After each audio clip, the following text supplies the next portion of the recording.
ನಾನು KPCC ಸದಸ್ಯನಾಗಿ ಶಾಂತಕುಮಾರ್ ಸುರ್ಪುರ್ ಅಂತ ನಮ್ಮ ವಿಜಯಾನಂದ ಕಾಶ್ಯಪ್ನವರಿಗೆ ಈ ನಮ್ಮ ಬಾಗಲಕೋಟೆ ಜಿಲ್ಲೆಗೆ ಭಾಳ ಶಕ್ತಿ ತುಂಬುವಂಥ ಕೆಲಸ ಆಗಬೇಕಂದ್ರೆ ಕಾಂಗ್ರೆಸ್ ಪಕ್ಷಕ್ಕೆ ಆ ಭಾಗದ ದೀನ ದಲಿತರಿಗೆ ಎಲ್ಲ ಸಮುದಾಯ ತೆಗೆದುಕೊಂಡು ಹೋಗ್ತಕ್ಕಂಥ ವರಿಷ್ಠ ನಾಯಕರಾಗಿರ್ತಕ್ಕಂಥ ಶ್ರೀ ವಿಜಯಾನಂದ ಕಾಶ್ಯಪ್ನವರಿಗೆ ಮಂತ್ರಿ ಸ್ಥಾನ ಕೊಡಬೇಕಂತ ಹೇಳಿ ನಾನು ಆಗ್ರಹಿಸ್ತೀನಿ. ಇಲ್ಲಾಂದ್ರೆ ನಿಮ್ಮ ನಡೆ ಏನು ಅಂತ ಇಲ್ಲ ಅಂತ ನಾವು ಹೇಳಿದೀವಲ್ಲ, ನಮ್ಮ ಬ್ಲಾಕ್ ಅಧ್ಯಕ್ಷರು ಅವ್ರು ಏನು ಹೇಳಿದ್ರು ಅದೇ ಉತ್ತರ ನಮಗೆಲ್ಲ. ನೀವು ಸದಸ್ಯರಿದ್ರಿ ರಾಜೀನಾಮೆ ಕೊಡ್ತೀನಿ. ಬಹುಸಂಖ್ಯಾತ ಲಿಂಗಾಯತ ಸಮುದಾಯದ ನಾಯಕರಾದಂಥ ಡಾಕ್ಟರ್ ವಿಜಯಾನಂದ ಕಾಶ್ಯಪ್ನವರ ಸಾಹೇಬರು 2ನೇ ಅವಧಿಗೆ ಶಾಸಕರಾಗಿ, ಮಾನ್ಯ ಸನ್ಮಾನ್ಯ ಶ್ರೀ ಸಿದ್ದರಾಮಯ್ಯ ಸಾಹೇಬರು ಅವರ ಸಂಘಟನಾ ಶಕ್ತಿಯನ್ನು ಗುರುತಿಸಿ ಕರ್ನಾಟಕ ವೀರಶೈವ ಲಿಂಗಾಯತ ಅಭಿವೃದ್ಧಿ ನಿಗಮದ ಅಧ್ಯಕ್ಷನಾಗಿ ನೇಮಿಸಿದರು.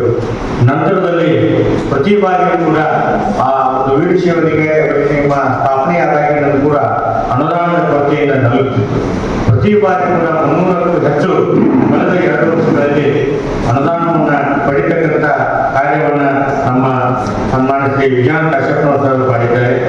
ಆ ಯೋಜನೆಗಳಾದಂಥ ಕಾಯಕ ಕಿರಣ, ಸಾರಥಿ, ಜೀವಜಲ, ಬಸವ ಬೆಳಕು, ವಿಭೂತಿ ನಿರ್ಮಾಣದ ಘಟಕ, ಸಂಚಾರಿ ಕ್ಯಾಂಟೀನ್ ಅಂತ ಯೋಜನೆಗಳನ್ನು ವೀರಶೈವ ಲಿಂಗಾಯತ ಅಭಿವೃದ್ಧಿ ನಿಗಮದ ಫಲಾನುಭವಿಗಳಿಗೆ ದೊರಕಿಸುವಂತೆ ಪ್ರಾಮಾಣಿಕವಾಗಿ ಇವರು ಕಾರ್ಯವನ್ನು ಮಾಡಿದ್ದಾರೆ. ಅಷ್ಟೇ ಅಲ್ಲ, ಹುನಗುಂದ ನಗರದ ವಸತಿ ನಿರಾಶ್ರಿತರಿಗೆ 947 ನಿವೇಶನದ ಹಕ್ಕುಪತ್ರವನ್ನು, ಇಳಕಲ್ ನಗರದಲ್ಲಿ 24,399 ವಸತಿ ನಿರಾಶ್ರಿತರಿಗೆ ವಸತಿ ನಿವೇಶನದ ಹಕ್ಕು ಪ್ರಮಾಣ ಪತ್ರಗಳನ್ನು ಹಾಗೂ ಹುನಗುಂದ ನಗರದಲ್ಲಿ ಸುಸಜ್ಜಿತ ಕ್ರೀಡಾಂಗಣವನ್ನು ನಿರ್ಮಿಸಿದ್ದಾರೆ. ಇಳಕಲ್ ನಗರದಲ್ಲಿ ಒಳಾಂಗಣ ಕ್ರೀಡಾಂಗಣ, ಹುನಗುಂದ ಇಳಕಲ್ ಔಡಿ ನಗರದಲ್ಲಿ ಈಜುಕೊಳವನ್ನು ನಿರ್ಮಾಣ ಮಾಡುತ್ತಿದ್ದಾರೆ. ಅಷ್ಟೇ ಅಲ್ಲ, ಕಾಂಗ್ರೆಸ್ ಪಕ್ಷದ ಸಾಮಾಜಿಕ ನ್ಯಾಯದ ಪರಿಕಲ್ಪನೆಯಂತೆ ನಮ್ಮ ಹುನಗುಂದ ವಿಧಾನಸಭಾ ಮತಕ್ಷೇತ್ರದ ವ್ಯಾಪ್ತಿಯಲ್ಲಿ ಇವತ್ತು ಸರ್ವ ಸಮುದಾಯಗಳಿಗೆ ಅಂದರೆ ರಾಜಕೀಯ ಪ್ರಾತಿನಿಧ್ಯ ಸಿಗದಂತ 59 ಸಮುದಾಯಗಳಿಗೆ ಇವತ್ತು ಸರ್ಕಾರಿ ನಾಮನಿರ್ದೇಶನ ಮಾಡುವುದರ ಮುಖಾಂತರ ಇವತ್ತು ಸಾಮಾಜಿಕ ನ್ಯಾಯವನ್ನು ಕೊಟ್ಟಂತ ಒಬ್ಬ ಪ್ರಭಾವಿ ಮುಖಂಡ ಯಾರಾಗಿದ್ರೆ ಅವರು ವಿಜಯಾನಂದ ಕಾಶ್ಯಪ್ನವರ ಸಾಹೇಬರು. ಅವರ ಒಂದು ಅಭಿವೃದ್ಧಿ ಮತ್ತು ಸಂಘಟನಾ ಶಕ್ತಿಯನ್ನ ಗುರುತಿಸಿ ಮಾನ್ಯ ಸಿದ್ದರಾಮಯ್ಯ ಸಾಹೇಬರು, DK ಶಿವಕುಮಾರ್ ಸಾಹೇಬರು, ಪಕ್ಷದ ವರಿಷ್ಠರು ಅವರಿಗೆ ಈ ಒಂದು ಸರ್ಕಾರದ ಕಾಂಗ್ರೆಸ್ ಪಕ್ಷದ ಸರ್ಕಾರದ ಸಚಿವ ಸಂಪುಟದಲ್ಲಿ ಅವರನ್ನ ಸಚಿವರನ್ನಾಗಿ ಮಾಡಬೇಕಂತ ಹೇಳಿ ನಾವು ಹುನಗುಂದ ತಾಲೂಕಿನ ಎಲ್ಲ ಪಕ್ಷದ ಮುಖಂಡರಿಂದ ಪದಾಧಿಕಾರಿಗಳು, ಬಿಜೆಪಿನ ಅಧ್ಯಕ್ಷರು, ಪಂಚಾಯತ್ನ ಅಧ್ಯಕ್ಷರು ಅಥವಾ ಸರ್ಕಾರದ ನಾಮನಿರ್ದೇಶಿತ ಎಲ್ಲ ಸದಸ್ಯರು ಒತ್ತಾಯ ಮಾಡ್ತೇವೆ. ನಮ್ಮ ಅಧ್ಯಕ್ಷರು ಹೇಳಿದ ಹಾಗೆ ನಮ್ಮ ಯಾಕಂತಂದ್ರೆ ಸುಳ್ಳಿ ಶಾಲೆ ಮೀಸಲಾತಿ ಹೋರಾಟದಲ್ಲಿ ಇವತ್ತು ಈ ಸರ್ಕಾರ ಅಲ್ಪಸಂಖ್ಯಾತ ಹಿಂದುಳಿದ ದಲಿತ ಸರ್ಕಾರ ಅಲ್ಲ. ಈ ಸರ್ಕಾರ ಅಲ್ಪಸಂಖ್ಯಾತ ಹಿಂದುಳಿದ ದಲಿತ ಲಿಂಗಾಯತ ಸರ್ಕಾರ ಅಂತಂದ್ರೆ ತಪ್ಪಾಗಿಲ್ಲ. ಯಾಕಂತಂದ್ರೆ ಯಾವಾಗ ಇವತ್ತು 25% ಮತಗಳು ನಮ್ಮ ಕಾಂಗ್ರೆಸ್ ಪಕ್ಷಕ್ಕೆ ಬೀಳಲಿಕ್ಕೆ ಯಾರಾದ್ರೂ ಕಾರಣರಾಗಿದ್ರೆ ಅಖಿಲ ಭಾರತ ಲಿಂಗಾಯತ ಪಂಚಾಯತ್ ಮಾಡಿದ ರಾಷ್ಟ್ರೀಯ ಅಧ್ಯಕ್ಷರಾದ ಡಾಕ್ಟರ್ ವಿಜಯಾನಂದ ಕಾಶ್ಯಪ್ನವರ ಸಾಹೇಬರ ಕಾರಣ. ಅವರಿಗೆ ಪ್ರಥಮ ಹಂತದಲ್ಲಿ ಮಾನ್ಯ ಸಿದ್ದರಾಮಯ್ಯ ಸಾಹೇಬರು ಮಂತ್ರಿಗಳನ್ನಾಗಿ ಮಾಡಬೇಕಾಗಿತ್ತು.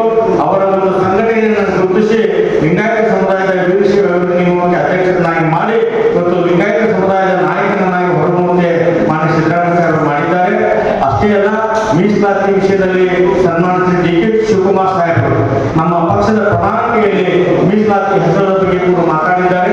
ಅವರು ಕೂಡ ನಮ್ಮ ಸಾಹೇಬರ ಒಂದು ಸಂಘಟನೆ ಮತ್ತು ಪ್ರಾತಿನಿಧ್ಯವನ್ನು ಗಮನಿಸಿ ಒಂದು ನಮ್ಮ ಬಹುಸಂಖ್ಯಾತ ಲಿಂಗಾಯತ ಸಮುದಾಯದಲ್ಲಿ ಅತಿ ಹೆಚ್ಚಿನ ಸಂಖ್ಯೆಯಲ್ಲಿ ಇವತ್ತು ರಾಜ್ಯದಲ್ಲಿ ಇರತಕ್ಕಂಥ ಬಹುಸಂಖ್ಯಾತ 25% ಮತಗಳನ್ನು ಹೊಂದಿರುವಂತ ನಮ್ಮ ಒಂದು ಲಿಂಗಾಯತ ಪ್ರತಿನಿಧಿ ಸಮುದಾಯದ ಸರ್ವೋಚ್ಚ ನಾಯಕರಾದಂಥ ಡಾಕ್ಟರ್ ವಿಜಯಾನಂದ ಕಾಶ್ಯಪ್ನವರ ಸಾಹೇಬರನ್ನ ಮಾನ್ಯ DK ಶಿವಕುಮಾರ್ ಸಾಹೇಬರು, ಸಿದ್ದರಾಮಯ್ಯ ಸಾಹೇಬರು, ಖರ್ಗೆ ಸಾಹೇಬರು, ನಮ್ಮ ವರಿಷ್ಠರಾದಂಥ ರಾಹುಲ್ ಗಾಂಧೀಜಿಯವರು, ಸೋನಿಯಾ ಗಾಂಧೀಜಿಯವರು ಈ ಸಚಿವ ಸಂಪುಟದಲ್ಲಿ ಸ್ಥಾನವನ್ನು ಕೊಟ್ಟಿದೆಯಾ ಆದರೆ ಮುಂದಿನ ದಿನಗಳಲ್ಲಿ ಕಾಂಗ್ರೆಸ್ ಪಕ್ಷದ ಬಲವರ್ಧನೆಗೆ ಸಹಕಾರ ಆಗಲಿ ಅಂತ ಹೇಳಿ ನಾನು ಈ ಪತ್ರಿಕಾಗೋಷ್ಠಿ ಮುಖಾಂತರ ತಮ್ಮಲ್ಲಿ ಆಗ್ರಹ ಮಾಡ್ತಾ ಇದ್ದೇನೆ. ಸಮಾಜದ ವಿಷಯಗಳು ಬಂದಾಗ, ಕುಡಿಯುವ ವಿಷಯ ಬಂದಾಗ ಇಳಕಲ್, ಹುನಗುಂದ, ಔಡಿ ನಗರಗಳಿಗೆ 24/7 ಅಂದರೆ ದಿನಕ್ಕೆ 24 ತಾಸು ಕೃಷ್ಣಾ ನದಿಯಿಂದ ನೀರು ಪಡೆಯಲು 24 ತಾಸು ಕುಡಿಯುವ ನೀರಿನ ಸೌಲಭ್ಯ ಒದಗಿಸಲು ಕರ್ನಾಟಕದಲ್ಲಿಯೇ ಮಾಡಿ ಅನುಷ್ಠಾನಗೊಳಿಸಿ ಯಶಸ್ವಿಯಾಗಿ ಎಲ್ಲರೂ 24/7 ನೀರು ಕುಡಿಯುವ ನೀರು ನಡೀತಾ ಇದೆ ಅಂತಂದ್ರೆ ಅದು ಇಳಕಲ್ ಮತ್ತು ಹುನಗುಂದಗಳಲ್ಲಿ. ಅದನ್ನೇ ಮುಂದುವರೆದ ಭಾಗವಾಗಿ ಈಗ ಕೊಡೂರು, ನಾಗೂರು ಅಲ್ಲಿ ಒಂದು 55 ಹಳ್ಳಿಗಳಿಗೆ ಕುಡಿಯುವ ನೀರನ್ನು ಈಗಾಗಲೇ ಕೃಷ್ಣಾ ನದಿ ಮುಖಾಂತರ ಅದು ಕೆಲಸ ಕೂಡ 55 ಕೋಟಿ ರೂಪಾಯಿಗಳಲ್ಲಿ ಆ ಕೆಲಸ ಕೂಡ ಈಗಾಗಲೇ ಚಾಲು ಇದೆ. ಹೀಗೆ ಮೊನ್ನೆ ತಾನೇ ಅದರ ಇನ್ನೊಂದು ನಮ್ಮ ತಾಲೂಕಿನ ಇನ್ನೊಂದು ಭಾಗವಾದ ನದವಾಡಿ ನೀರಾವರಿ ಯೋಜನೆ, ಆ ನೀರಾವರಿ ಯೋಜನೆಗೂ ಕೂಡ 1 TMC ನೀರನ್ನು ಮೀಸಲಾಗಿ ಇಟ್ಟು ಈಗಾಗಲೇ ಅದರ ಕೆಲಸವು ಸಿವಿಲ್ ವರ್ಕ್ ಈಗಾಗಲೇ ಪ್ರಾರಂಭವಾಗಿ ಮುಕ್ತಾಯ ಹಂತದಲ್ಲಿ ಇರುತ್ತದೆ. ಹೀಗೆ ನೀರಾವರಿ ಭಾಗದಲ್ಲಿ, ಶಿಕ್ಷಣ ಭಾಗದಲ್ಲಿ, ಉದ್ಯೋಗದ ಭಾಗದಲ್ಲಿ, ಆರೋಗ್ಯ ವಿಭಾಗದಲ್ಲಿ, ಶಿಕ್ಷಣ ವಿಭಾಗದಲ್ಲಿ ಇನ್ನೂ ಎಲ್ಲ ಸಮಾಜದ ಮೂಲಭೂತ ಸೌಕರ್ಯದ ಪ್ರತಿಯೊಂದು ಅದು ರಸ್ತೆಗಳಾಗಲಿ, ಗ್ರಾಮೀಣ ಭಾಗದ ರಸ್ತೆಗಳಾಗಲಿ ತಾವು ಬಂದು ನೋಡಬಹುದು. ಮಾರ್ಗವಿತರ ಸುಸಜ್ಜಿತ ರಸ್ತೆಗಳ ನಿರ್ಮಾಣ ಇವೆಲ್ಲವೂ ಅತ್ಯುತ್ತಮವಾಗಿ ನಮ್ಮ ಒಂದು ಬರಪೀಡಿತ ಹಿಂದುಳಿದ ಹಣೆಬರ ಕಟ್ಟಿಕೊಂಡಂತ ತಾಲೂಕಿಗೆ ಮಾಡಿದ ಕೀರ್ತಿ ಸನ್ಮಾನ ಕಾಶಪ್ಪನವರಿಗೆ ಸಲ್ಲುತ್ತದೆ. ಅದರ ಜೊತೆಗೆ ಈ ಸಾಮಾಜಿಕ ನ್ಯಾಯದ ವಿಷಯ ಬಂದಾಗ ಎಲ್ಲ ಸಮುದಾಯಗಳಿಗೆ ನಮ್ಮ ಹುನಗುಂದ ಮತಕ್ಷೇತ್ರಗಳಲ್ಲಿ ಸಣ್ಣ ದೊಡ್ಡ ಸಮುದಾಯ ಕಲಿತು 59 ಸಮುದಾಯಗಳು ನಮ್ಮ ಹುನಗುಂದ ಮತಕ್ಷೇತ್ರದಲ್ಲಿದ್ದ ಸಮಾಜಗಳು. ಆ ಒಂದು ಪ್ರತಿ ಸಮಾಜಕ್ಕೆ ಒಂದು ದೇವಸ್ಥಾನ, ಒಂದು ಸಮುದಾಯ ಭವನ, ಒಂದು ಶಾಲೆ, ಹೀಗೆ ಒಂದು 3 ಭಾಗದಲ್ಲಿ ಪ್ರತ್ಯೇಕವಾಗಿದೆ. ಇವೆಲ್ಲ ಶಾಲೆಗಳನ್ನು ಬಿಟ್ಟು ಒಂದು ಸಮುದಾಯ ಭವನ, ಒಂದು ಸಣ್ಣ ಸಮಾಜ, ಒಂದು ಊರಾಗ 20 ಮನೆ ಇರೋದಾಗ ಅವರಿಗೆ ಆದಂತಹ ಒಂದು ಸಮುದಾಯ ಭವನ, ಒಂದು ಉತ್ತಮವಾದಂತಹ ದೇವಸ್ಥಾನ, ಅದರ ಜೊತೆಗೆ ಅವರಿಗೆ ಬೇಕಾದಂತಹ ಮೂಲ ಸೌಲಭ್ಯಗಳನ್ನು ಕೂಡ ಪಡಿಸುವಲ್ಲಿ, ಅನುಷ್ಠಾನಗೊಳಿಸುವಲ್ಲಿ ಶಾಸಕರು ಮುಂದಿದ್ದಾರೆ. ನಾವೆಲ್ಲ ಇಷ್ಟೆಲ್ಲ ಹೇಳಲಿಕ್ಕೆ ಇವತ್ತು ಬಂದಿದ್ದು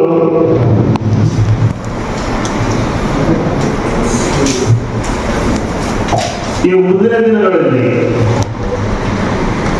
ನಮ್ಮ ಭಾಗದಲ್ಲಿ ಪಂಚಮಸಾಲಿ ಸಮುದಾಯ ಸಾಹೇಬರು ಪ್ರತಿನಿಧಿಸುವ ಡಾಕ್ಟರ್ ಸನ್ಮಾನ ವಿಜಯ ಕಾಶಪ್ಪನವರು ಪ್ರತಿನಿಧಿಸುವ ಸಮುದಾಯ ಲಿಂಗಾಯತ್ ಪಂಚಮಸಾಲಿ ಸಮುದಾಯ. ಲಿಂಗಾಯತ್ ಒಳಪಂಗಡಗಳಲ್ಲಿ ಅತ್ಯಂತ ಪ್ರಬಲವಾದ ಮತ್ತು ಹೆಚ್ಚಿನ ಸಂಖ್ಯೆಯಲ್ಲಿರುವ ಒಂದು ಸಮುದಾಯ. ಆ ಸಮುದಾಯದ ಒಂದು 2B ರಿಸರ್ವೇಶನ್ ಸಲುವಾಗಿ ಪವಿತ್ರ ಬಸವನಾಡವಾದ ಕೂಡಲ ಸಂಗಮವಾದ ಪವಿತ್ರ ಕ್ಷೇತ್ರದಿಂದ ಬೆಂಗಳೂರುವರೆಗೆ 780 ಕಿಲೋಮೀಟರ್ ಪಾದಯಾತ್ರೆ ಮಾಡುವ ಮುಖಾಂತರ ಇಡೀ ಕರ್ನಾಟಕದ ಉದ್ದಗಲಕ್ಕೂ ಅವರು ಜನಾನುರಾಗಿಯಾಗಿ ಹೆಸರುವಾಸಿಯಾಗಿ ಪ್ರತಿಯೊಬ್ಬರ ಬಾಯಲ್ಲಿ ಇವತ್ತು ಆ ಹೋರಾಟದ ಮೂಲಕ ಅವರ ಹೆಸರು ಪ್ರಚಲಿತ ಇದೆ. ನೀವು ಬಿಜಾಪುರದಿಂದ ಬೆಂಗಳೂರಿಗೆ ಯಾವ ಹಳ್ಳಿಗೆ ಹೋದರೂ ಕಾಶಪ್ಪನವರ ಹೆಸರು ಹೇಳೋರು 4 ಮಂದಿ ಸಿಗ್ತಾರೆ. ಅದು ಅವರ ಜನಪ್ರಿಯತೆಗೆ ಕಾರಣ. ಯಾಕಂತಂದ್ರೆ ಒಬ್ಬ ಸಮಾಜಮುಖಿ ನಾಯಕ ತನ್ನ ಸಮಾಜಕ್ಕೆ ಹೋರಾಟ ಮಾಡುವಾಗ 780 ಕಿಲೋಮೀಟರ್ ಕಾಲ್ನಡಿಗೆ ಮುಖಾಂತರ ನಡೆದು ತಮ್ಮ ಸಮಾಜಕ್ಕೆ ನ್ಯಾಯ ಕೊಡಿಸುವಲ್ಲಿ ಮುಂಚೂಣಿಯಲ್ಲಿ ಇರುವ ಒಬ್ಬ ಧೀಮಂತ ನಾಯಕ, ಯುವ ನಾಯಕ. ಜೊತೆಗೆ ಅಲ್ಪಸಂಖ್ಯಾತರ ಒಂದು ಸಮಸ್ಯೆ ಬಂದಾಗ, CWA NRC ಅಂತ ಒಂದು ಸಮಸ್ಯೆ ಬಂದಾಗ ಇಳಕಲ್ಲಿಂದ ಬಿಜಾಪುರ ತನಕ 110 ಕಿಲೋಮೀಟರ್ ಅಲ್ಪಸಂಖ್ಯಾತರ ಜೊತೆಗೂ ಹೆಜ್ಜೆ ಹಾಕಿ ನಾನು ಎಲ್ಲರ ಜೊತೆಗೆ ಇದ್ದೀನಿ ಅಂತ ಹೇಳುವ ಒಂದು ಭಾವನೆಯನ್ನು ಒಂದು ಬದ್ಧತೆಯನ್ನು ವ್ಯಕ್ತಪಡಿಸುವ ಮೂಲಕ 110 ಕಿಲೋಮೀಟರ್ ವರೆಗೆ ನಮ್ಮೊಳಗೆ, ನಾನು ಅಲ್ಪಸಂಖ್ಯಾತ, ನಮ್ಮೊಳಗೆ ಬಂದು ನಮ್ಮ ಒಂದು ಬೇಡಿಕೆಗಳಿಗೆ ಬಲವನ್ನು ಕೊಟ್ಟಿದ್ದು ಸನ್ಮಾನ ವಿಜಯ ಕಾಶಪ್ಪನವರ ಸಾಹೇಬರು. ಹೀಗೆ ಹಲವಾರು ಕಾರ್ಯಗಳು ಯಾವುದೇ ಸಮಾಜದಲ್ಲಿ, ಎಲ್ಲ ಸಮಾಜದ ಕಾರ್ಯಗಳಲ್ಲಿ, ಜಾತ್ರೆಯಲ್ಲಿ, ಪಲ್ಲಕ್ಕಿ ಸಮಾರಂಭದಲ್ಲಿ, ಉರುಸಿರಲಿ,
ಈ ಮುಂದೆ ನಾವು ಹಿಡಿದಿರೋದು ಹೀಗೆ ಆಗಿರೋ ಕೆಲಸ ಮುಂದೆ ಬರುವ ಅವರಿಗೆ ಸಚಿವ ಸ್ಥಾನ ನೀವು ಕೊಟ್ಟಿದ್ದಲ್ಲಿ ಸರಿಸುಮಾರು ಆ ಭಾಗದ ಉತ್ತರ ಕರ್ನಾಟಕ ಭಾಗದ ನಾವು ಬರುವುದು ಕಿತ್ತೂರು ಮತ್ತು ಕಲ್ಯಾಣ ಕರ್ನಾಟಕ ಭಾಗದಿಂದ ನಾವು ಬರ್ತೀವಿ.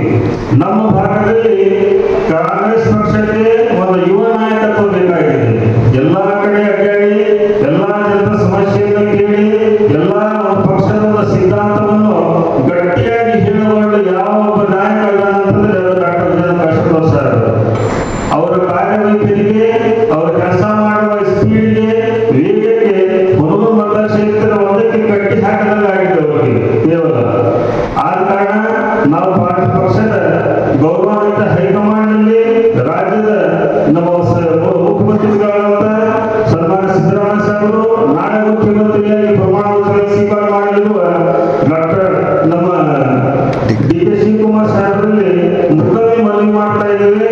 ಅವರಿಗೆ ತಮ್ಮ ಜೊತೆಗೇನೆ ಪ್ರಥಮ ಹಂತದಲ್ಲಿಯೇ ಸಚಿವ ಸ್ಥಾನ ಕೊಟ್ಟು ಒಂದು ಒಳ್ಳೆ ವಿಭಾಗವನ್ನು ಕೊಟ್ಟು ಇಡೀ ಕರ್ನಾಟಕದಲ್ಲಿ ವಿಶೇಷವಾಗಿ ಉತ್ತರ ಕರ್ನಾಟಕ ಭಾಗದಲ್ಲಿ ಪಕ್ಷದ ಬಲವರ್ಧನೆಗೆ, ಪಕ್ಷದ ಸಿದ್ಧಾಂತಕ್ಕೆ, ಜನರನ್ನು ಸೆಳೆಯಲಿಕ್ಕೆ, ಪ್ರಚಾರ ಮಾಡಲಿಕ್ಕೆ ಅವರಿಗೆ ಅವಕಾಶ ಮಾಡಿಕೊಡಬೇಕೆಂದು ಮತ್ತೊಮ್ಮೆ ತಮ್ಮ ಮುಖಾಂತರ ಅವರಿಗೆ ವಿನಂತಿ ಮಾಡಿಕೊಳ್ತಾ ಇದ್ದಾರೆ. ನಾನು ಸನ್ಮಾನ್ಯ ಡಿ.ಕೆ. ಶಿವಕುಮಾರ್ ಸಾಹೇಬರಿಗೆ ಒಂದು ಮಾತನ್ನು ಬಯಸುತ್ತಾ ಇದ್ದೀನಿ. ಮೊನ್ನೆ ತಾನೇ ಒಂದು ಟಿವಿ ಇಂಟರ್ವ್ಯೂ ಅವರು ಹೇಳ್ತಾ ಇದ್ರು, ಅವರು ಬಂಗಾರಪ್ಪ ಸನ್ಮಾನ್ಯ ದಿವಂಗತ ಬಂಗಾರಪ್ಪನವರು ಮುಖ್ಯಮಂತ್ರಿ ಆಗಿದ್ದಾಗ ಡಿ.ಕೆ. ಶಿವಕುಮಾರ್ ಸಾಹೇಬರು ಕೂಡ ಬಂದಿಖಾನೆ ಸಚಿವರಾಗಿದ್ದರು. ಅವರಿಗೆ ಅವಾಗಿನ ಪ್ರಧಾನಮಂತ್ರಿಗಳಾದಂತ ರಾಜೀವ್ ಗಾಂಧಿಯವರು ಒಂದು ಸೂಚನೆ ಕೊಟ್ಟಿದ್ದಂತೆ, ಬಂಗಾರಪ್ಪನವರೇ, ನಿಮ್ಮ ಸಚಿವ ಸಂಪುಟದಲ್ಲಿ ಎಲ್ಲಾ ಸಮಾಜದ ಹಿರಿಯರ ಜೊತೆಗೆ ಒಬ್ಬ ಯುವಕರನ್ನು ನಿಮ್ಮ ಸಂಪುಟಕ್ಕೆ ಸೇರಿಸಿಕೊಳ್ಳಬೇಕು ಅಂತ ಹೇಳಿ ಸೂಚನೆ ಕೊಟ್ಟಿದ್ದಂತೆ. ಆ ಸೂಚನೆ ಮೇರೆಗೆ ಆವಾಗ ಬಂಗಾರಪ್ಪನವರು ಡಿ.ಕೆ. ಶಿವಕುಮಾರ್ ಅವರಿಗೆ, ನಜೀರ್ ಸಾಹೇಬರಿಗೆ, ಹೀಗೆ ಹಲವಾರು ಸಮಾಜದ ಹಿರಿಯರ ಜೊತೆಗೆ ಒಬ್ಬ ಯುವಕರನ್ನು ಕೂಡ ತಮ್ಮ ಸಂಪುಟಕ್ಕೆ ಸೇರಿಸಿ ಮುಂದಿನ ಜನರೇಷನ್ಗೆ ನಾಯಕನ ತಯಾರು ಮಾಡಲು ಅವರಿಗೆ ಸೂಚನೆ ಮೇರೆಗೆ ಮಾಡಿದಂತೆ. ನಾನು ಇದೇ ಮಾತು ಇವತ್ತು ನಮ್ಮ ಸನ್ಮಾನ್ಯ ಡಿ.ಕೆ. ಶಿವಕುಮಾರ್ ಸಾಹೇಬರಲ್ಲಿ ನನ್ನ ಗಮನಕ್ಕೆ ತರುತ್ತಾ ನಾನು ಭೇಟಿ ಇದ್ದೇನೆ, ಆಗ್ರಹಪಡಿಸ್ತೇನೆ. ತಾವು ಕೂಡ ಲಿಂಗಾಯತ ಸಮಾಜದಲ್ಲಿ ಸಾಕಷ್ಟು ಹಿರಿಯರಿದ್ದಾರೆ. ಅವ್ರ ಜೊತೆಗೆ ಯುವಕರಾದಂತ ಡಾಕ್ಟರ್ ವಿಜಯನಂದ ಕಾಶಪ್ಪನವರಿಗೂ ಕೂಡ ಅವರ ಸಚಿವ ಸ್ಥಾನಮಾನವನ್ನು ಕೊಟ್ಟು ಪಕ್ಷದ ಬಲವರ್ಧನೆಗೆ, ಕೇವಲ ಅವರಿಗೆ ಅಧಿಕಾರದ ಸಲುವಾಗಿಲ್ಲ, ಪಕ್ಷದ ಬಲವರ್ಧನೆಗೆ ಅವರಿಗೆ ನೀವು ಸಚಿವ ಸ್ಥಾನ ಕೊಟ್ಟಲ್ಲಿ ನಮ್ಮ ಉತ್ತರ ಕರ್ನಾಟಕ ಭಾಗದ ಕಡಿಮೆ ಅಂತಂತಂದ್ರು 5 ಲೋಕಸಭಾ ಕ್ಷೇತ್ರಗಳಲ್ಲಿ ನಾವು ಗೆಲ್ಲಲಿಕ್ಕೆ ಸಮರ್ಥರಾಗ್ತಾ ಇದ್ದೇವೆ. ಬಿಜಾಪುರ, ಬಾಗಲಕೋಟೆ, ಬೆಳಗಾವಿ, ಧಾರವಾಡ ಮತ್ತೊಂದು ಕಡೆ ಮಿನಿಮಮ್ 5 ಲೋಕಸಭಾ ಸ್ಥಾನಗಳು ಜೊತೆಗೆ ಒಂದು 30 ವಿಧಾನಸಭಾ ಕ್ಷೇತ್ರಗಳಲ್ಲಿ ಅತ್ಯಂತ ಒಳ್ಳೆ ಪರಿಣಾಮ ಅದು ಬೀರಿ 2028ರ ಚುನಾವಣೆಯಲ್ಲಿ ಪಕ್ಷಕ್ಕೆ ಒಳ್ಳೆ ಲಾಭ ಮಾಡುವ ದಿಕ್ಕಿನಲ್ಲಿ ಅದು ಉಪಯೋಗಕ್ಕೆ ಬರುತ್ತದೆ. ಕೊನೆಯದಾಗಿ ಮತ್ತೊಮ್ಮೆ ನಾನು ತಮ್ಮ ಮುಖ ಮೀಡಿಯಾ ಮಾಧ್ಯಮ ಮಿತ್ರರ ಮುಖಾಂತರ ನಮ್ಮ ಪಕ್ಷದ ಹೈಕಮಾಂಡ್, ಎಐಸಿಸಿ ಅಧ್ಯಕ್ಷರಾದಂತ ಮಲ್ಲಿಕಾರ್ಜುನ ಖರ್ಗೆ ಸಾಹೇಬರಲ್ಲಿ, ಶ್ರೀ ವೇಣುಗೋಪಾಲ್ ಸಾಹೇಬರಲ್ಲಿ, ಶ್ರೀ ಸುರ್ಜೇವಾಲಾ ಅವರಲ್ಲಿ, ನಮ್ಮ ಅತ್ಯುನ್ನತ ನಾಯಕರಾದಂತ ಲೋಕಸಭಾದಲ್ಲಿ ಅಪೋಸಿಷನ್ ಲೀಡರ್ ಆದಂತ ಶ್ರೀ ರಾಹುಲ್ ಗಾಂಧಿ ಅವರಲ್ಲಿ, ಶ್ರೀಮತಿ ಸೋನಿಯಾ ಗಾಂಧಿ ಅವರಲ್ಲಿ ನಾನು ಇದೊಂದು ಮನವಿ ಮಾಡ್ತಾ ಇದ್ದೇನೆ. ತಾವೆಲ್ಲರೂ ಸನ್ಮಾನ್ಯ ಸಿದ್ದರಾಮಯ್ಯ ಸಾಹೇಬರಲ್ಲಿ ಕೂಡ ಹಾಗೂ ಡಿ.ಕೆ. ಶಿವಕುಮಾರ್ ಸಾಹೇಬರಲ್ಲಿ ಕೂಡ ಮತ್ತೊಮ್ಮೆ ಮನವಿ ಮಾಡ್ತಾ ಇದ್ದೇನೆ.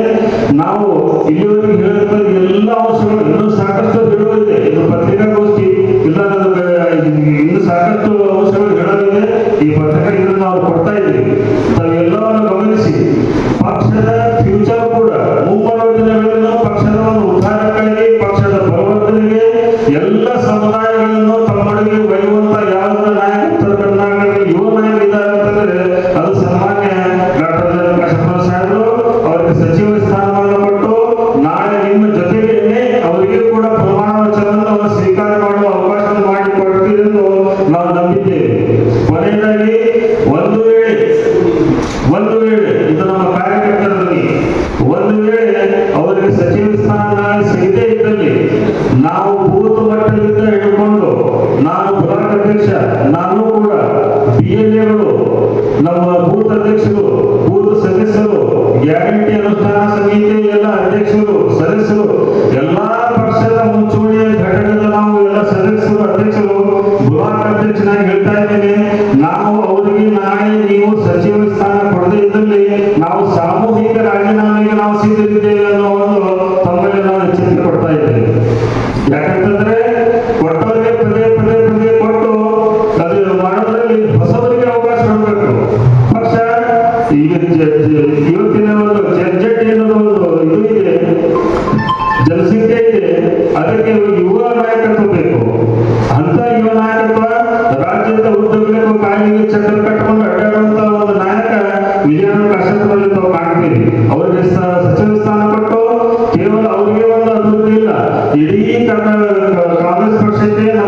ನಾವು ಹುನಗುಂದ ಮತಕ್ಷೇತ್ರದ ಬಾಗಲಕೋಟೆ ಜಿಲ್ಲೆಯ ಎಲ್ಲ ನಾವು ಕೆಳಮಟ್ಟದಿಂದ ಹಿಡಿದು ಬ್ಲಾಕ್ ಅಧ್ಯಕ್ಷರವರೆಗೆ ಎಲ್ಲರೂ ಕೂಡ ನಾವು ರಾಜೀನಾಮೆ ಕೊಡಲಿಕ್ಕೆ ಸಿದ್ಧರಿದ್ದೇವೆ ಎಂದು ಹೇಳುತ್ತಾ ತಮ್ಮೆಲ್ಲರಿಗೆ ಧನ್ಯವಾದ ತಿಳಿಸುತ್ತಾ ನನ್ನ ಮಾತು ಮುಗಿಸ್ತಾ ಇದ್ದೇನೆ. ಜೈ ಹಿಂದ್, ಜೈ ಕರ್ನಾಟಕ. ತಂದೆಯವರು ಸರಿ, ಆದ್ರೆ ಇದರ ಬಗ್ಗೆ ನೀವು ಹೈಕಮಾಂಡಿಗೆ ಅಲ್ಲಿಗೆ ನೀವು ನಿಮ್ಮ ಅನಿಸಿಕೆಗಳನ್ನ ನಾವು ರಾಜ್ಯಗಳು ಕೊಡ್ತೀವಿ, ನಾವು ಬಹಿಷ್ಕಾರ ಆಗ್ತೀವಿ, ನಿಮ್ಮ ಸಮುದಾಯದಿಂದ ಒಟ್ಟಾರೆ ಅದನ್ನು ನೀವು ಅಲ್ಲಿ ತಿಳಿಸಿದ್ದೀರಾ? ಯಾಕಂದ್ರೆ ಇವತ್ತು ಫೈನಲ್ ಇವತ್ತಿದೆ ಈಗ ನಾವು ಬಂದಿದ್ದು ನಿಮ್ಮ ಮುಖಾಂತರ ಅವರಿಗೆ ತಿಳಿಸಕ್ಕೆ ಬಂದಿದ್ದು ಯಾವ ನಾವು ಮೇಲೆ ಹಾಕೋದು ಇದು ನಾವು ಮೊದಲ ಚುನಾವಣೆ ನೀವು ಫಸ್ಟ್ ಟೈಮ್ ಇವತ್ತಲ್ಲ ಸರ್ಕಾರ ರಚನೆ ಆದಾಗ ಅವಾಗ ಸಹಿತ ಹೋಗಿ ಇಲ್ಲಿ ಹೋಗಿ ಹೇಳ್ತೀವಿ ಮಾತು. ಅವಾಗ ನಮಗೆ ಸ್ವಲ್ಪ ಸಮಾಧಾನ ತಂದಿದ್ರು ಹಿರಿಯರು. ಮತ್ತೆ ಈಗ ಅವಕಾಶ ಬಂದಿದೆ, ಈಗ ಕೊಡ್ರಿ ಅವಾಗ ಮುಂದಾರ ಕೊಡ್ತಾರೆ ಅಂತ ಹೇಳಿ ಅವಾಗ ಸುಮ್ಮನಿದ್ವಿ. ಮತ್ತೊಮ್ಮೆ ಸಫಲ ಆದಾಗ ಈಗ ಸಫಲ ಆಗ್ತಾ ಇದೆ. ಈ ಕೊಡ್ಲಿಕ್ಕಪ್ಪ ಅಂದ್ರೆ ನಾವು ರಾಜೀನಾಮೆ ಕೊಡೋದು ಖಂಡಿತ. ಇದು ಹೈಕಮಾಂಡ್ಗೆ ಬಿಟ್ಟಿದೆ. ಈಗಲೂ ಸಮಾಧಾನ ಇಲ್ಲ ಈಗ ನಾವು ಸಮಾಧಾನ ಇರೋದಿಲ್ಲ. ಈಗ ಸಮಾಧಾನ ಮಾಡಿಲ್ಲ. ಅಲ್ಲ ಏನೇ ಆಗಲಿ ಈಗಿನ ಸಚಿವ ಸಂಪುಟದಲ್ಲಿ ತಗೋಬೇಕು. ನಾಳೆ ಪ್ರಮಾಣ ವಚನ ಮಾಡ್ತಾ ಇದ್ದೀವಿ, ನಾಳೆ ತಗೋಬೇಕು. ಫಸ್ಟ್ ಲಿಸ್ಟ್ನಾಗ ತಗೋಬೇಕು. ಹೌದು ಹೌದು, ನಾಳೆ ಫಸ್ಟ್ ಲಿಸ್ಟ್ನಾಗ ಬರಬೇಕು. ಸರ್ ಫಸ್ಟ್ ಲಿಸ್ಟ್ ಕೊಡಲ್ಲ, ಮುಂದೆ ಕೊಡ್ತೀನಿ ಅಂತ ಹೇಳಿದ್ರೆ ಇಲ್ಲ, ನಮ್ದು ಡಿಮಾಂಡ್ ಫಸ್ಟ್ ಲಿಸ್ಟ್ನಾಗ ಕೊಡಬೇಕಂತೆ. ಹೌದು ಕೊಡ್ತೀವಿ, ಕೊಡಬೇಕು.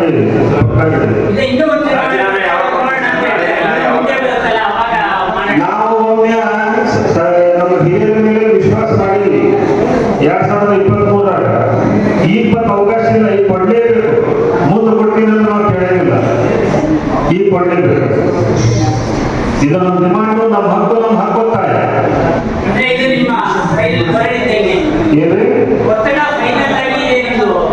ಫೈನಲ್ ಇದೆ. ರಾಜೀನಾಮೆ ಕೊಡಕ್ಕೆ ಈಗಾಗಲೇ ತಗೊಂಡ್ಬಂದೀವಿ. ಬೇಕಾದ್ರೆ ಇನ್ನೊಂದು ತಾಸು ಅವ್ರಿಗೆ ಕೊಡ್ಲಿಕ್ಕೆ ನಾಳೆ ನಿಮ್ಮ ಮುಂದೆ ಕೊಟ್ಟು ಹೋಗ್ಬಿಡ್ತೀವಿ. ರೆಡಿನೇ ಇದೆ. ಮತ್ತೊಂದು ಪತ್ರಿಕಾ ಪೋಸ್ಟಿಗಳು ತಮ್ಮನ್ನು ಆಹ್ವಾನಿಸಿ ತಮ್ಮ ಮುಂದೆ ರಾಜೀನಾಮೆ ಕೊಟ್ಟು ಹೋಗ್ಬಿಡ್ತೀವಿ.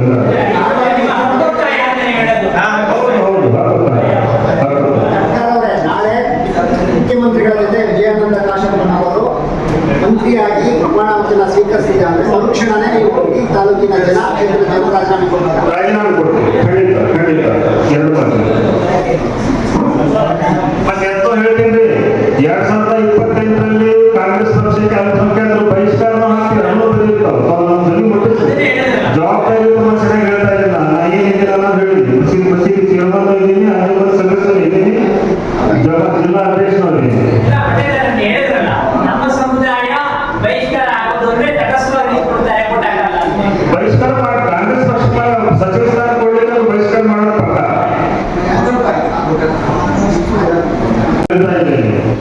ನಾಳೆ ಒಂದು ವೇಳೆ ನಮ್ಮ ಶಾಸಕರಿಗೆ ತಮ್ಮ ಜೊತೆಗೆ ಸಂಪುಟದಲ್ಲಿ ಮುಖ್ಯಮಂತ್ರಿಗಳ ಜೊತೆಗೆ ಪ್ರಮಾಣ ವಚನ ಸ್ವೀಕಾರ ಮಾಡುವ ಅವಕಾಶ ಕೊಡದೇ ಇದ್ದಲ್ಲಿ ಮುಂಬರುವ 2028ರ ವಿಧಾನಸಭಾ ಚುನಾವಣೆಯಲ್ಲಿ ಹುನಗುಂದ ಮತಕ್ಷೇತ್ರದಲ್ಲಿ 40,000 ಅಲ್ಪಸಂಖ್ಯಾತರಿದ್ದೀವಿ. ತಾವು ಸ್ಟ್ಯಾಟಿಸ್ಟಿಕ್ಸ್ ನೋಡಬಹುದು. ನಾವೆಲ್ಲರೂ ಸಮಾಜದ ಜವಾಬ್ದಾರಿಯುತ ಮನುಷ್ಯನಿಗೆ ಹೇಳ್ತಾ ಇದ್ದೇನೆ ವ್ಯಕ್ತಿಯಾಗಿ. ನಾವು 28ರ ವಿಧಾನಸಭಾ ಚುನಾವಣೆಯನ್ನು ಬಹಿಷ್ಕಾರ ಮಾಡಿದ್ವಿ ಕಾಂಗ್ರೆಸ್ ಪಕ್ಷಕ್ಕೆ. ಅಕಸ್ಮಾತ್ತಾಗಿ ನೀವು ನಮ್ಮ ಪಕ್ಷ ನಮ್ಮ ವಿಜಯಾನಂದ ಕಾಶಪ್ಪನ ಸಾಹೇಬರಿಗೆ ಸಚಿವ ಸ್ಥಾನ ಪಡೆದೇ ಹೋದಲ್ಲಿ ನಾವು 2028ರ ಚುನಾವಣೆಯನ್ನು ಅಲ್ಪಸಂಖ್ಯಾತರು ಕಾಂಗ್ರೆಸ್ ಪಕ್ಷಕ್ಕೆ ಬಹಿಷ್ಕಾರ ಹಾಕ್ತೀವಿ. 25,000 ಹೋಗಿ ಬರ್ತಾರೆ ಅಂತ ಹೇಳಿರುವುದೇ ವಿಜಯಾನಂದ ಕಾಶಪ್ಪನವರು ಬರೀ ಹೇಳಿಕೊಳ್ಳಲಿಲ್ಲ. ಆ ದಿಕ್ಕಿನಲ್ಲಿ ಕೊನೆಯವರೆಗೂ ಪ್ರಚಾರವನ್ನು ಮಾಡಿ ತಮ್ಮ ಪ್ರಭಾವಗಳು ಎಲ್ಲ ಕ್ಷೇತ್ರಗಳಲ್ಲಿ ಪ್ರಚಾರವನ್ನು ಮಾಡಿ ಅಲ್ಲೇ ನೀವು ಉಮೇಶ್ ಬೇಟಿಯವರು ಗೆಲ್ಲಲಿಕ್ಕೆ ಪ್ರಮುಖ ಪಾತ್ರ ವಹಿಸಿದರು ಡಾಕ್ಟರ್ ವಿಜಯಾನಂದ ಕಾಶಪ್ಪನವರು ಸರ್. ಅದಕ್ಕೆ ಇಷ್ಟೆಲ್ಲ 50 ವರ್ಷ ಅವರ ದುಡ್ದಾರ. ಆ ದುಡ್ಡು ನಾವು ಕೂಲಿ ಹೇಳ್ತಾ ಇದ್ದೀವಿ, ಕೂಲಿ ಕೊಟ್ಟು ಎಲ್ಲಾ ಜನಾಂಗದವರು ಎಲ್ಲಾ ಕ್ಷೇತ್ರದವರು ಹೀಗೆ ಬಹಿಷ್ಕಾರ ಹಾಕ್ಬಿಟ್ರೆ ಮಂತ್ರಿ ಹಂಗ ಸ್ಥಿತಿ ಏನಾಗುತ್ತೆ? ನೋಡಿ ನಿಮ್ಮ ನಿಷ್ಠೆ ಪಕ್ಷದಿಂದ ಒಬ್ಬ ನಾಯಕನ ಇಲ್ಲ, ಎರಡು ಪಕ್ಷ ನಮ್ಮ ನಾಯಕರಿಗೆ ಸಿಗಬೇಕಾದಂತ ಸ್ಥಾನಮಾನ ಸಿಗಲಿಲ್ಲ ಅಂದ್ರೆ ಏನ್ ಮಾಡೋದು? ಅಂದ್ರೆ ನಿಮ್ದು ಪಕ್ಷ ನಿಷ್ಠೆಗಿಂತ ನಾಯಕ ನಿಷ್ಠೆನೇ ಮುಖ್ಯ. ಹೌದು, ವಿಜಯಾನಂದ ಕಾಶಪ್ಪನವರ ನಿಷ್ಠೆ. ಪಕ್ಷ ಬಿಡ್ತಾ ಇಲ್ಲ,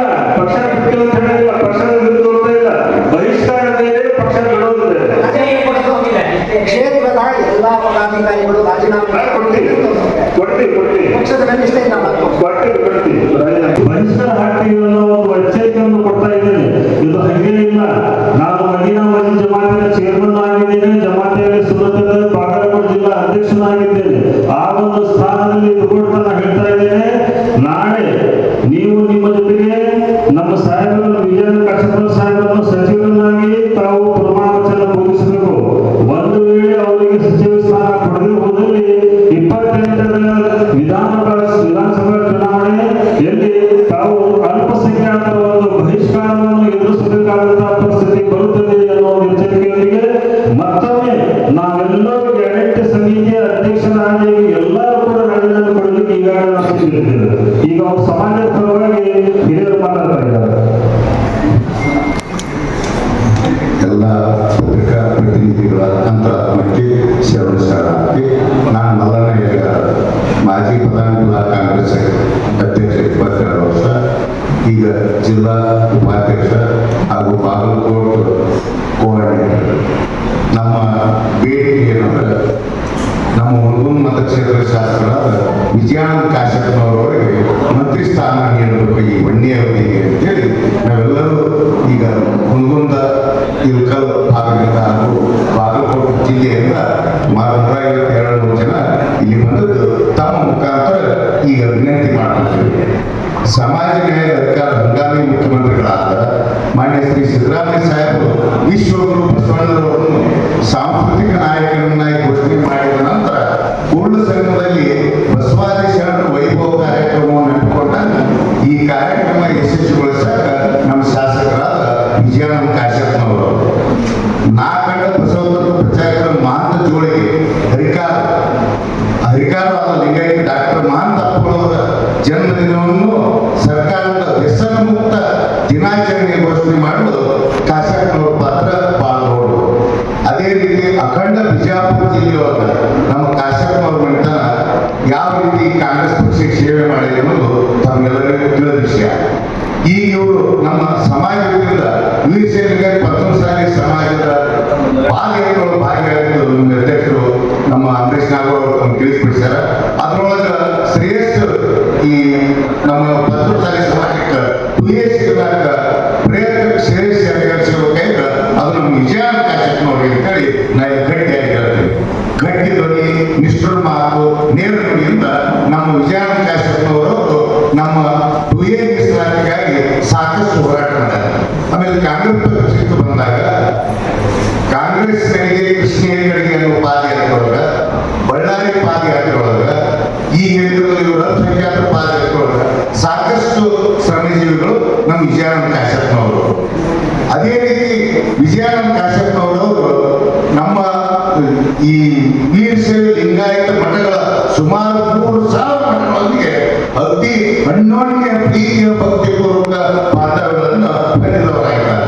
ಅವರು ವೀರಶೈವ ಲಿಂಗಾಯತ ನಿಗಮದ ಅಧ್ಯಕ್ಷರಾಗಿದ್ದ ಸಾಕಷ್ಟು ಜನ ಲಿಂಗಾಯತ ನಿಗಮದ ಮಠಗಳು ಅಲ್ಲಿ ಬಂದು ಅದರ ಅನುದಾನವನ್ನು ಪಡೆದು ತಮ್ಮ ಮಠಗಳ ಅಭಿವೃದ್ಧಿಗೂ ಸಹಕಾರ ಮಾಡಿದ್ದಾರೆ. ಬರೀ ವೀರಶೈವ ಲಿಂಗಾಯತ ನಿಗಮದ ಅಲ್ಲ, ವಿಜಯಾನಂದ ಕಾಶಪ್ಪನವರು ಸರ್ವ ಸಮುದಾಯದೊಂದಿಗೆ ಪ್ರೀತಿ ಪಾತ್ರ ಅಂತ ಇವನಾಗಿದ್ದರು. ನಮ್ಮ ಕಾಂಗ್ರೆಸ್ಸಿನ ಸ್ಟಾರ್ ಕ್ಯಾಂಪೇನರ್ ವಿಜಯಾನಂದ ಕಾಶಪ್ಪನವರು. ಅವರಿಗೆ ಮುಂದಿನ ನಿರ್ಮಾಣದೊಳಗ ಮಂತ್ರಿ ಸ್ಥಾನ ನೀಡಿದ ಈ ಸ್ಟಾರ್ ಕ್ಯಾಂಪೇನರ್ ಯುವ ನಾಯಕನ ಸೇವೆ ಇಡೀ ರಾಜ್ಯಕ್ಕೆ ಸಲ್ಲದ ಆದ ಕಾರಣ ನಾವು ಇಡೀ ಬಾಗಲಕೋಟೆ ಜಿಲ್ಲೆಯಿಂದ ಹುಣಗೊಂದು ಬ್ಲಾಕ್ ವತಿಯಿಂದ ತಮ್ಮೆಲ್ಲರ ಮುಖಾಂತರ ನಮ್ಮ ನಾಯಕರಾದ ಸಿದ್ದರಾಮಯ್ಯ ಅವರಿಗೆ, ಡಿ ಕೆ ಶಿವಕುಮಾರ್ ಸಾಹೇಬ್ ಅವರಿಗೆ, ಮಲ್ಲಿಕಾರ್ಜುನ್ ಜಿ ಅವರಿಗೆ, ಮಲ್ಲಿಕಾರ್ಜುನ್ ಖರ್ಗೆ ಜಿ ಅವರಿಗೆ, ಸ್ವಚ್ಛವಾದ ಜಿ ಅವರಿಗೆ, ವೇಣುಗೋಪಾಲ್ ಜಿ ಅವರಿಗೆ ಹಾಗೂ ಕಾಂಗ್ರೆಸ್ನ ಎಲ್ಲ ನಾಯಕರಿಗೆ ಮನವಿ ಮಾಡಿಕೊಳ್ಳೋದು ಏನಂದ್ರೆ, ನಮ್ಮ ಈ ಕಾಂಗ್ರೆಸ್ ಪಕ್ಷಕ್ಕೆ ನಮ್ಮ ವಿಜಯಾನಂದ ಕಾಶಪ್ಪ ಅವರಿಗೆ ಮಂತ್ರಿ ಸ್ಥಾನ ಕೊಟ್ಟ ಅವರ ಸೇವೆ ಇನ್ನೂ ಹೆಚ್ಚಿಗೆ ಸಿಕ್ತು. ಮುಂದಿನ 2022 ಚುನಾವಣೆಗೆ ನಮ್ಮ ವಿಜಯಾನಂದ ಕಾಶಪ್ಪ ಅವರ ಸೇವೆ ಆ ಪಕ್ಷಕ್ಕೆ ಸಲ್ಲುತ್ತ ಆದ ಕಾರಣ ಕೈ ಮುಗಿದು ನಾವು ತಮ್ಮ ಮಾಧ್ಯಮದ ಮುಖಾಂತರ ನಮ್ಮ ನಾಯಕರಲ್ಲಿ ವಿನಂತಿ, ವಿಜಯಾನಂದ ಕಾಶಪ್ಪನವರಿಗೆ ಈ ಸಲ ಮಂತ್ರಿ ಸ್ಥಾನ ನೀಡಬೇಕೆಂದು ತಮ್ಮ ಮೂಲಕ ವಿಧಿಸಿಕೊಡುತ್ತೇವೆ. ನಮಸ್ಕಾರ.